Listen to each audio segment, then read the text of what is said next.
నమస్తే. Welcome to Andhra Prabha. నేను Manaswini. America, Iran మధ్య యుద్ధ మేఘాలు కమ్ముకున్నాయి. ఏ క్షణమైనా దాడికి పాల్పడేందుకు ట్రంప్ సిద్ధంగా ఉన్నారు. ఏకంగా అమెరికా సేనలపైనే ఇరాన్ డ్రోన్ దాడి జరపడం అంటే ఆషామాషి వ్యవహారం కాదు. ఫిబ్రవరి 6వ తేదీన ఇరు దేశాల మధ్య చర్చలు జరుగుతున్న నేపథ్యంలో అంతకు ముందే ట్రంప్ యుద్ధానికి దిగుతాడా అనే అనుమానాలున్నాయి. అబ్రహం లింకన్ నౌకను రంగంలోకి దింపడంతో చర్చల కంటే ముందే దాడి అనే వ్యూహాన్ని ట్రంప్ అనుసరిస్తున్నారా అనే అనుమానాలు కలుగుతున్నాయి. అదే జరిగితే భవిష్యత్తు పరిణామాలేంటి? ప్రపంచ ఆర్థిక వ్యవస్థలో ఎలాంటి మార్పులు రానున్నాయి? అమెరికాను అడ్డుకొని ఇరాన్ తిరుగులేని శక్తిగా అవతరిస్తుందా, లేక ఓటమి పాలై అమెరికా ఆధిపత్యాన్ని అంగీకరిస్తుందా అనే విషయాలు ఈ వీడియోలో తెలుసుకుందాం.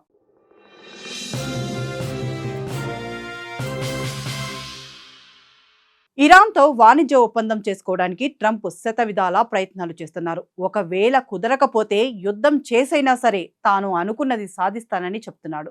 వాషింగ్టన్తో ఒప్పందం కుదుర్చుకునేందుకు ఇరాన్ ముందుకు వస్తోందని ఆశ తనలో ఉందని ట్రంప్ పేర్కొన్నారు. అదే సమయంలో Iran supreme leader ఆయతుల్లా Ali Khamenei కూడా తగ్గేది లేదని అంటున్నారు. తాము ఒప్పందానికి అస్సలు అంగీకరించేది లేదని, అవసరమైతే యుద్ధానికైతే సిద్ధమని హెచ్చరిస్తున్నారు. అమెరికా గనక దాడులకు దిగితే అది తీవ్రమైన ప్రాంతీయ యుద్ధానికి దారితీస్తుందని ఖమేనీ హెచ్చరించారు. ఇదే సమయంలో ఇరాన్ అమెరికా సేనలపై షహీద్ 139 డ్రోన్ను ప్రయోగించింది. వెంటనే అమెరికా దీన్ని కూల్చివేసింది. డ్రోన్ ఘటన జరిగిన కొన్ని గంటలకే స్ట్రెయిన్ ఆఫ్ హార్మోజ్ వద్ద అమెరికా జెండాతో వెళ్తున్న MYV స్టెయినా ఇంపరేటివ్ అనే చమురు ట్యాంకర్ను ఇరాన్ విప్లవ దళాలు స్వాధీనం చేసుకునే ప్రయత్నం చేశాయి. దీంతో అమెరికా యుద్ధ నౌక USS మ్యాక్ ఫ్యూయల్ తో పాటు F-16 విమానాలు రంగంలోకి దిగి ఆ ట్యాంకర్ను రక్షించాయి. ఈ పరిణామాలను చూస్తుంటే యుద్ధం రావడం ఖాయమని విశ్లేషకులు చెబుతున్నారు. ప్రస్తుతానికైతే ఈ రెండు దేశాల మధ్య ఫిబ్రవరి 6వ తేదీన చర్చలు జరగనున్నాయి. అమెరికా తరపున అధ్యక్షుడు ట్రంప్ ప్రత్యేక రాయబారి స్టీవ్ విట్కాఫ్, ట్రంప్ అల్లుడు జారెడ్ కుష్నర్ పాల్గొనే అవకాశం ఉంది. ఇరాన్ తరపున విదేశాంగ మంత్రి అబ్బాస్ అరగచ్చి హాజరవుతారు. ఇక్కడ చర్చలు సఫలమవుతాయా లేదా అన్నదే సందేహం. ఈ నేపథ్యంలో ఒప్పందమా, యుద్ధమా రెండిటిలో ఏదో ఒకటి జరిగేందుకు అవకాశం ఉంది. మరి ఇరాన్ ఒప్పందానికి ఒప్పుకుంటుందా, లేకపోతే యుద్ధం తప్పదా? మరి ఇరాన్తో యుద్ధమే మొదలైతే భవిష్యత్తులో ఎదురయ్యే పరిణామాలేంటి అనే విషయాలను ఇప్పుడు తెలుసుకుందాం. మొదట ట్రంప్ చెబుతున్న దాని ప్రకారం ఇరాన్లో ఇప్పుడున్న అణ్వాయుధాలు భవిష్యత్తులో ఉండవద్దన్నది ప్రధాన నిబంధన.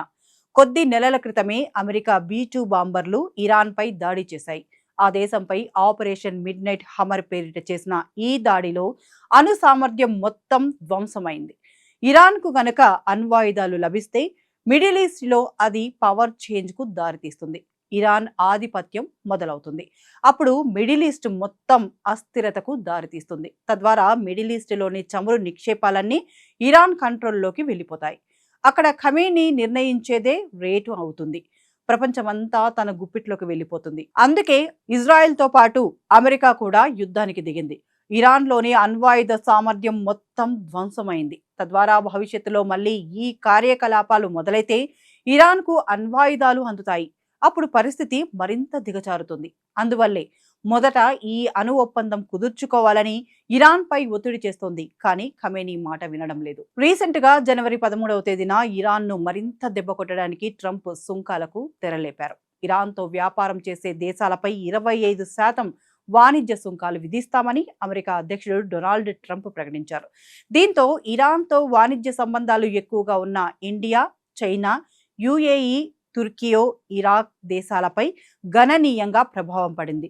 మరోవైపు గ్లోబల్ సప్లై చైన్ కూడా దెబ్బతిని అనేక దేశాల్లో ధరలు భవిష్యత్తులో పెరగనున్నాయి. ట్రంప్ ఆంక్షలు పూర్తి ఏకపక్షంగా ఉన్నాయని చైనా ఖండించింది. ఇరాన్కు చైనా ప్రస్తుతం అతిపెద్ద ట్రేడింగ్ పార్ట్నర్ గా ఉంది. వరల్డ్ బ్యాంక్ గణాంకాల ప్రకారం 2022లో చైనాకు ఇరాన్ నుంచి $22 బిలియన్ వస్తువులు ఎగుమతయ్యాయి. ఇందులో సగం వరకు చమురు ఉత్పత్తులున్నాయి. చైనా నుంచి ఇరాన్కు $15 బిలియన్ ఎగుమతులు జరిగాయి. ఇక 2025లో ఇరాన్ ఎగుమతి చేసిన క్రూడ్ ఆయిల్లో 80% చైనాయే కొనుగోలు చేసింది. అణ్వస్త్రాల తయారీ సాకుతో అమెరికా ఆంక్షలు విధించడంతో ఇరాన్ నుంచి ఆయిల్ కొనుగోలు అతి కొద్ది దేశాలకు మాత్రమే పరిమితమైంది. మొత్తంగా ఇరాన్ పై ఇప్పటికే టారిఫ్ బాంబు పేల్చిన ట్రంప్ ఇప్పుడు అణు ఒప్పందంతో పాటు ఆర్థిక పరమైన ఒప్పందాలకు ఒత్తిడి చేస్తున్నారు. ఈ నేపథ్యంలో ఇరాన్ ఒప్పుకోకపోతే యుద్ధం వచ్చే అవకాశం ఉందని తెలుస్తుంది. అయితే ఇరాన్ అంత ఈజీగా లొంగే దేశం కాదు. ఆ దేశంలోని ఖమేనీ ఇప్పుడే కాదు, గతంలోనూ ఇంతే స్ట్రాంగ్ గా ఉన్నారు. అణ్వాయుధ సామర్థ్యాలపై దాడులు చేసినా, ఇజ్రాయెల్తో యుద్ధం చేసినా ఎక్కడా వెనక్కి తగ్గేది లేదు. ఒకవేళ తాను తగ్గితే తనను బతకనివ్వరన్నది ఖమేనీకి బాగా తెలుసు. తద్వారా ఖమేనీ అంతే స్ట్రాంగ్ గా ఉన్నారు. ప్రస్తుతం కొద్దో గొప్ప మిడిల్ ఈస్ట్ లో స్ట్రాంగ్ గా ఉన్న దేశాల్లో ఇరాన్ ఒకటి. యెమెన్ లో హూతీలు, గాజాలో హమాస్, లెబనాన్ లో హెబ్జొల్లా తీవ్రవాదులకు ఇరాన్ నిధులిస్తోంది. వారికి కావలసిన ఆయుధాలనిచ్చి ప్రోత్సహిస్తోంది. ఇజ్రాయెల్కు వ్యతిరేకంగా పిలుపునిస్తోంది. అమెరికా అండతో ఇజ్రాయెల్ బలంగా ఉండటం వల్ల ఆ దేశాన్ని దెబ్బకొట్టాలంటే ఇదే దారి అని భావించింది. అందువల్ల తన ఫ్రాక్సీలను పెంచి పోషిస్తోంది. మొత్తంగా మిడిల్ ఈస్ట్ లో తన బలాన్ని చూపించుకుంటోంది. అయితే ఈ ప్రాంతాలపై తనదే పట్టు ఉండాలని అమెరికా సైన్యం భావిస్తోంది. అందువల్లే ఇరాన్ ను ఇప్పటికైనా పూర్తిగా దెబ్బతీయాలని చూస్తోంది. అందుకే భారీ స్థాయిలో అమెరికా సైన్యం ఇరాన్ దిశగా కదులుతోంది. అమెరికా నావిక దళానికి చెందిన అతిపెద్ద విమానవాహక నౌక అబ్రహం లింకన్, అనేక ఇతర యుద్ధ నౌకలను ఇరాన్ చుట్టుపక్కల అమెరికా మోహరించింది. అబ్రహం లింకన్ వంటి నౌకలను దించడం అంటే మామూలు విషయం కాదు. తీవ్ర ఉద్రిక్తతల సమయంలో మాత్రమే ఈ నౌకలను అమెరికా రంగంలోకి దింపుతుంది. ప్రస్తుతం అరేబియా సముద్రంలో ఉన్న ఈ విమాన వాహక నౌక ప్రపంచంలోనే అత్యంత శక్తివంతమైన యుద్ధ నౌకలలో ఒకటి. ఈ నౌక 2 అణు రియాక్టర్లతో నడుస్తుంది. అంటే ఇది ఇంధనం నింపుకోవలసిన అవసరం లేకుండా 20 నుండి 25 సంవత్సరాల పాటు నిరంతరంగా సముద్రంలో ప్రయాణించగలదు. ఈ ఒక్క నౌక పై నుండి సుమారు 80 నుండి 90 యుద్ధ విమానాలు మరియు హెలికాప్టర్లు ఆపరేషన్లు నిర్వహించగలవు. దీనిపై సుమారు 5,000 నుండి 6,000 మంది సైనికులు మరియు సాంకేతిక సిబ్బంది నివసిస్తారు. ఇది ఒక చిన్న నగరం లాంటిది. రాడార్లకు చిక్కకుండా శత్రువుల మీద దాడి చేయగల అత్యంత అధునాతన F-35C విమానాలు దీనిపై ఉన్నాయి. తాజాగా ఇరాన్ డ్రోన్ ను కూల్చివేసింది కూడా ఈ విమానమే. ఈ నౌకతో పాటు ఉండే ఇతర యుద్ధ నౌకలతో వందలాది టామ్ హౌక్ క్షిపణులు ఉంటాయి. ఇవి వందల మైళ్ళ దూరంలో ఉన్న ఇరాన్ అణు స్థావరాలను లేదా సైనిక స్థావరాలను ఖచ్చితత్వంతో ధ్వంసం చేయగలవు.